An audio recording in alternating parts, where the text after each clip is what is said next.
What's up, guys? Today I'm going to be doing a Hellcat airbox conversion on my 2017 Dodge Challenger RT. Alright, so basically for the 15 up to 17 model year Challengers, the headlights are the same across the board no matter what trim level you have. So the Hellcat, the SRT, the RT, all the headlight assemblies are exactly the same. So what this allows you to do is to utilize that factory ram air intake system used on the Hellcat on any of the Challenger cars, no matter if you've got a V6 or any of the V8 models. And basically all you have to do is pop out this center cap on the inner headlight, and all it is a plastic cap with 3 tabs. You just push those tabs and pop that cap right off, and that is the sort of the ram air hole that will allow you to use that that stock Hellcat airbox. Alright, so here are the parts you're going to need to accomplish this conversion. And right here I have the bottom half of the stock Hellcat airbox, and you can see that there's a hole right here where the headlight tube goes into, and then of course we have the headlight tube itself. So I got these from speedlogics.com. I ordered them together as a kit. They cost me about $100 shipped. Now there are other online websites, Mopar oriented shops that you can buy these from. You might be able to pick them up off of eBay for a little bit cheaper, but I went ahead and bought these brand new. Now the airbox itself is a stock OEM Mopar product. Now the headlight tube is not. It's actually made by AFE Power. The stock Hellcat air tube is actually made out of it's kind of like a pressed felt material, real soft, kind of pliable. I went ahead and opted for the AFE Power one because it's solid plastic. It's going to last a long time. The outside has this nice little crinkle finish on it. The inside is nice and smooth. Alright, so for this install I'm going to kind of give you just a general overview on the steps on how to install this Hellcat intake. I'm not going to go super in depth with it. There's already a bunch of YouTube videos that shows you pretty much the nuts and bolts of getting this thing together. But I will show you the general steps that's required to install this Hellcat intake. Alright, so to begin we're going to go ahead and get the factory intake system out of the car. Very easy to do. All you really need to do is just loosen up this worm clamp and take off this hose here.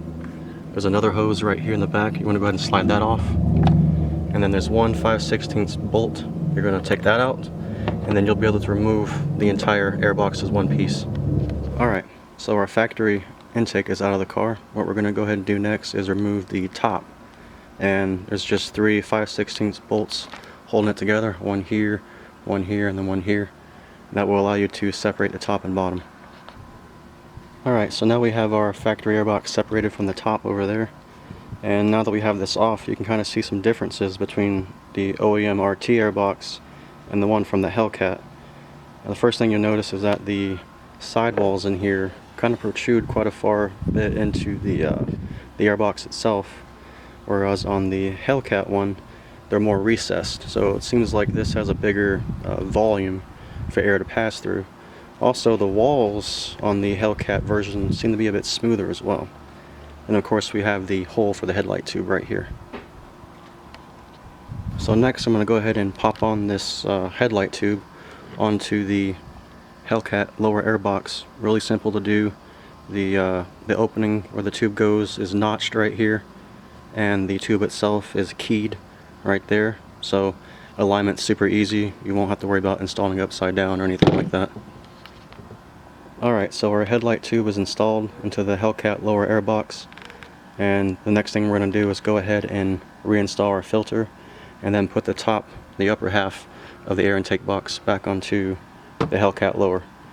Now the filter that I'm using here is the same filter that came with the car. It's just a stock OEM air filter. Once this one gets dirtied up, because it has less than 400 miles on it, still practically brand new, once it is at the end of its lifespan and we go ahead and change it, I will probably upgrade to a high flow dry air filter like one from AEM or AFE, or maybe even go with a OEM Hellcat paper filter. Alright, we have our intake back together. Before we can go ahead and put this in the vehicle, what we need to do is go ahead and transfer a few items from the old intake. Just 2 items that we need to transfer. There's a rubber foot right here. This just pulls right off, and then you can install it to the new location here. And then we have a rubber grommet right here. We're just going to pull that right off and then install it on the new part. There is some like foam stripping here on the bottom of the intake as well on the side. You can't really transfer this because it'll rip right up if you try to remove it, but you can use some foam weather stripping or whatnot to kind of reproduce this on the new side. I'm not going to bother with that right now, but I probably will go back in and do that at some point. Alright, so what I've gone ahead and done next is I've taken off that black plastic cap from the inner headlight. It just has a couple of tabs on the back side. You just depress them, push them out, real easy. And then when you have that done, your headlight tube or headlight hole will be ready to accept the headlight tube on the new airbox. Alright, so now we're ready to go ahead and put the airbox into the car. Before I do that, what I'm going to do now is I'm going to remove the bolts for the coolant reservoir. There's one here, the one over here.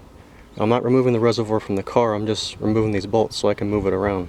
Because what we want to do is make space to slide in the entire airbox as one unit. Alright guys, our install is complete. Pretty much the same thing as taking it out, it's just a reverse procedure. I did go ahead and remove the plastic trim piece under the hood for this side right here, just to give me a little bit of, extra room to help feed the headlight tube into the back of the headlight housing. Went in no problem. Make sure that if you went ahead and loosened up your reservoir, make sure you go ahead and put those back on. Make sure your clamp is tightened up and the mounting bolt for your intake is installed. After that, we're pretty much good to go. I'm going to go ahead and put this plastic trim piece back on and we'll start it up and see how she sounds. Another piece of advice I can give you guys, do this in your garage or maybe wait till the sun goes down if it's a really hot day, because these black plastic pieces, they absorb heat and get really hot to the touch, and right now it is hot as hell outside. 107 degrees. Another beautiful desert day in the Mojave. Yeah, definitely work on this in the shade or wait till nightfall, because these parts get really hot. Right now my garage is in the process of being cleaned, so there's stuff thrown everywhere. I don't have any room to put this baby inside for the moment. Yeah, it's super hot out here, and throughout the rest of the week it's supposed to be in the hundreds all week long. Gotta love the desert.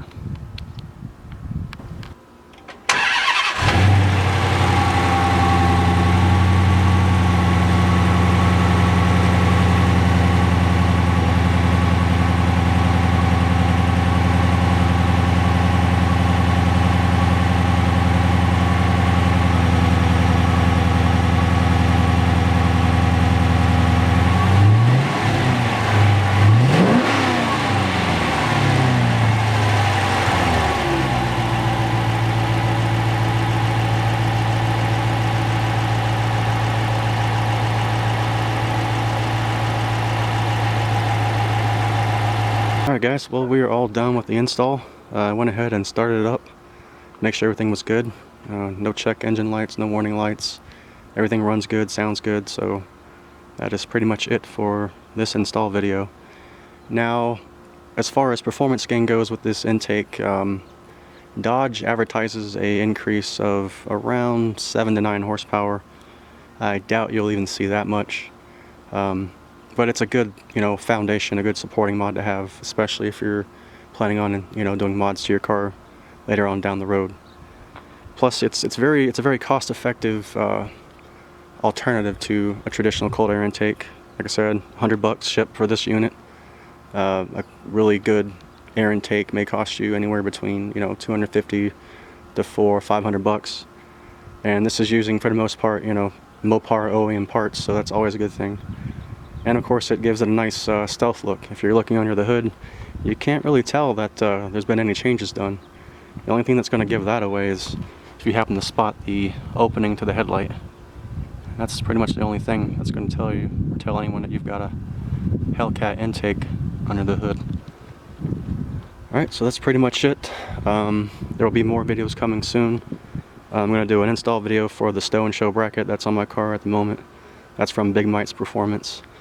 It's already installed, but I'll probably take it back off again and show you how to, you know, throw that on. That's, you know, 5-10 minutes, very easy. And the good thing about that one is that there's no holes that require to be drilled. It uses factory mounting location, so really good alternative to drilling a hole in your bumper.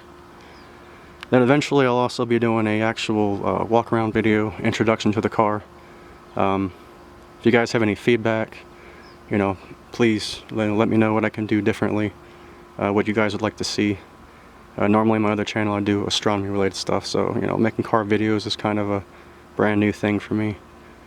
But yeah, I hope you guys enjoy this video. If you did, you know, like it, maybe consider subscribing.